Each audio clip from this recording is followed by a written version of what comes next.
રામનગર વિસ્તારમાં મુખ્ય માર્ગ પર લાંબા સમયથી ચાલતી આવી રહેલી ગેરકાયદેસર દુકાનો સામે આજે વાપી મહાનગરપાલિકાએ દ્રઢ કાર્યવાહી હાથ ધરી છે। સવારે જ મનપાની ટીમે તેમજ પોલીસ દળ ઘટના સ્થળે હાજર રહી જેસીબી મશીનોની મદદથી અતિક્રમણ દૂર કરવાની કામગીરી શરૂ કરી હતી। મુખ્ય માર્ગના બંને બાજુ વર્ષોથી ઊભી થયેલી ગેરકાયદેસર દુકાનોને કારણે ટ્રાફિક જામ, અકસ્માતો અને વ્યવસ્થામાં અવરોધ સર્જાઈ રહ્યો હતો। મનપા દ્વારા અગાઉ અનેક વખત નોટિસ આપવા છતાં દુકાનદારો દ્વારા સ્થળ ખાલી ન થતાં અંતે ડિમોલિશન કાર્યવાહી અનિવાર્ય બની છે। કાર્યવાહીની જાણ થતાં જ સ્થળ પર લોકોની ભીડ એકઠી થઈ ગઈ હતી। જોકે પોલીસ બંદોબસ્તે સ્થિતિ કાબૂમાં લીધી હતી। મનપાના અધિકારીઓએ જણાવ્યું કે શહેરને સુવ્યવસ્થિત તથા ટ્રાફિક મુક્ત બનાવવા માટે આવી કામગીરી ચાલુ રહેશે।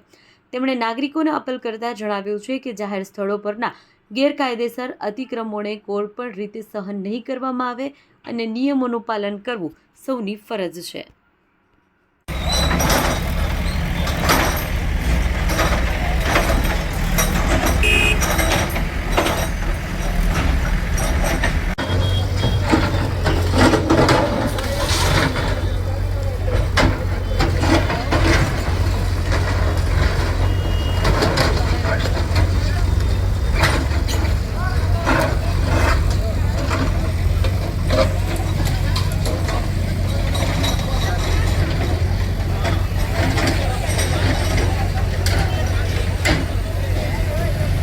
રેલી ખંડભાઈ જે રીતે આજરોજ મહાનગરપાલિકાએ ડિમોલિશનની કામગીરી હાથ ધરવામાં આવી છે તેના વિશે જણાવો। જેને લીધે કઈ રીતની તકલીફો પડી રહી છે?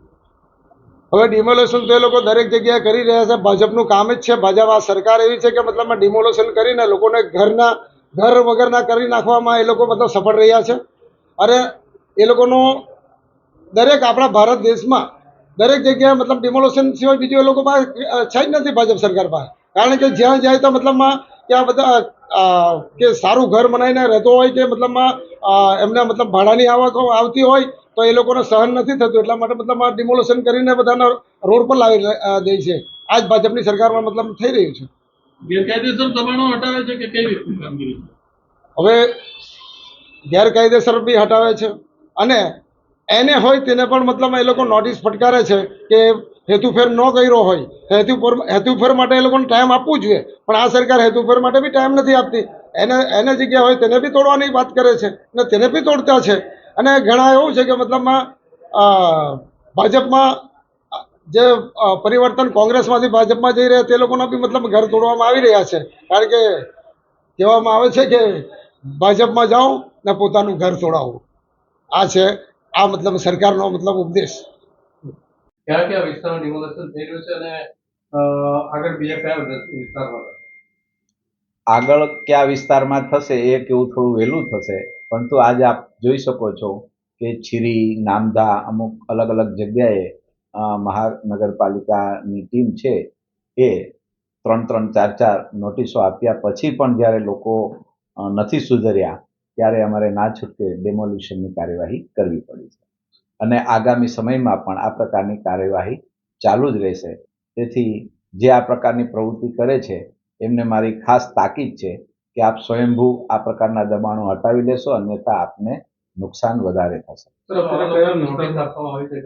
હા, તમામને કાયદાકીય તમામ પ્રક્રિયા પૂર્ણ કર્યા બાદ જ આ ડેમોલિશનની કાર્યવાહી ચાલે છે।